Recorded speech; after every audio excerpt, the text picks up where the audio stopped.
আপনি তো মনে হয় রতনের আম্মা। হ্যাঁ, আমি রতনের মা। রতন কনস্ট্রাকশনের কাজে বিদেশে 14 তলা থেকে পড়ে ওর দেহ ছিন্ন ভিন্ন হয়ে গেছে। আমি বিশ্বাস করি না, আমার পোলা আমার জায়গা দেখতে পারে না। রতনের ডেড বডি পচে এমন গন্ধ হয়েছে, আসলে আমাদের আর থাকা সম্ভব হচ্ছে না। বিচ্ছির একটা গন্ধ, আমি আর এক মুহূর্তে বাড়িতে থাকতে পারবো না। আমি আমার বাপের বাড়ি যেতেছি। আপনার ছেলে লাশের গন্ধ তো আমি এই বাড়িতে থাকতেই পারতেছি না। বাবু, তুমি এতটা সত্যবান? আমার পোলা শুধুমাত্র তোমার সুখের কথা চিন্তা করে বিদেশ গেছিল, তার লাশের গন্ধ সহ্য করতে না পারা তুমি বাড়ি ছেড়ে চলে যাইতেছো। হ্যালো আব্বা, আমার ওই টাকার মেশিনটা পয়সা নষ্ট হয়ে গেছে, এখন দুর্গন্ধ ছড়াইতেছে। তোমার জামাই বিদেশে কয়দিন আগে মারা গেছে। গ্রামবাসী বলাবলি করতেছিল লাশের গন্ধে নাকি তোমাকে বাড়ির আশেপাশে যাইতে পারতেছেন। ওরে পরির পাতা দিয়ে গোসল করায় দিই, শেষ গোসলটা। না না না না চাচি, আমি যাইতে পারবো না। ওই পচা লাশের পাশে আমার যাওয়া সম্ভব না। আমার রতন তোর অসুখের কথা শুইলা বিদেশ থেকে তোর টাকা পাঠায় দিছে, হাতে এসব ভুলে গেলি। রতন ভাই যে আমার চিকিৎসার সময় যে টাকাটা দিছিল, ওই টাকার খোটা দিতেছ তো, আমি ওই টাকার সুদে আসলে যা আসে সব টাকা তোমার ফেরত দিয়ে দিন। আপনি আপনার মাইয়ারে নিয়ে পালায় যেতেছেন? পলায় যাবো না তো কি করবো? আপনার পোলার পাশাপাশি কি আমার মাইয়াটারও মাইরা ফেলামো? আমার ছেলে মরে গেছে, তার মানে পয়সা গেছে। এতদিন যে টাকার মেশিনটা ছিল, এখন আর তার কোনো প্রয়োজন নেই। আব্বা, আমার বাবা তো মারা গেছে অনেক দিনই হইল।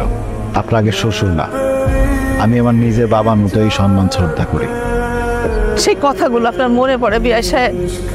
আমার ছেলে আপনার ছেলে, আর আজকে আমার ছেলের লাশের গন্ধে আপনি আপনার মায়ারে নিয়ে বাড়ি ছেড়ে চলে যেতেছে। সেদিনের কথাগুলো আবেগে বইলা ফেলাইছি। আশা করি কথাটা বুঝতে পারছেন। চল দে মা, চল।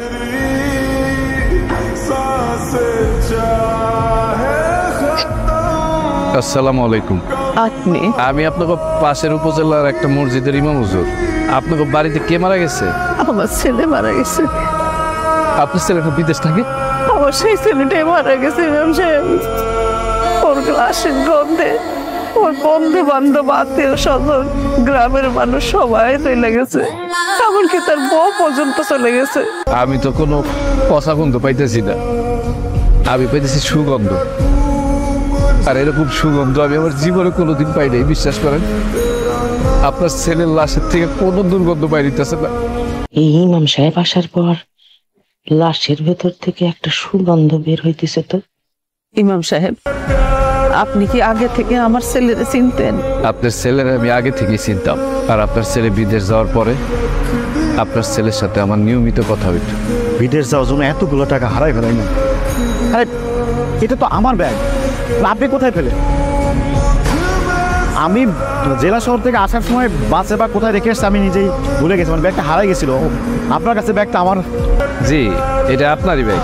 তবে ব্যাগের ভিতরে যে পাসপোর্ট আর ভোটার আইডি কার্ড ছিল, সেখান থেকে আপনার বাড়ির ঠিকানা নিয়ে তারপর আপনার বাড়ি খুঁজে বাইরে ফিরে চলে আসছে। আপনার টাকা আবার আপনি ফিরে পাইছেন।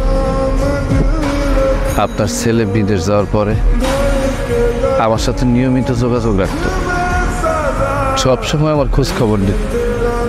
একদিন আমি আমার ছেলে মেরে পেট পুরায় খাওয়াইতে পারতাম না। আপনার ছেলে কি করতো জানেন? প্রত্যেক মাসে মাসে আমার টাকা পাঠাইত, আমি নিতে চাইতাম না, কিন্তু আমার কইতো এটা আমার ভাতিজা আর ভাতিজির জন্য, আপনি না করতে পারবেন না। এখন আমি আমার ছেলে মেয়ে সংসার নিয়ে অনেক ভালো আছি। তো সব সময় ফোন করে আবার খোঁজ খবর নিত, আবার পরিবারের খোঁজ খবর নিত। কিন্তু হঠাৎ করে সে কয়েকদিন ধরে আমার ফোন দিতেছিল না। তখন আমি তার নাম্বারে ফোন দিলাম, দেখি মোবাইল বন্ধ। তখনই না আমার মনের ভিতরে জানি কেমন লাগতেছিল, তাই আমি দৌড়ে চলে আসলাম খোঁজ দিতে। আয়সা দেখি আমার মন কিন্তু বলতেছিল কোনো না কোনো মানুষ আমার ছেলের দাফন করার জন্য আসবে। আপনি আইছেন আমার পোলারে শেষ গোসল করানোর জন্য।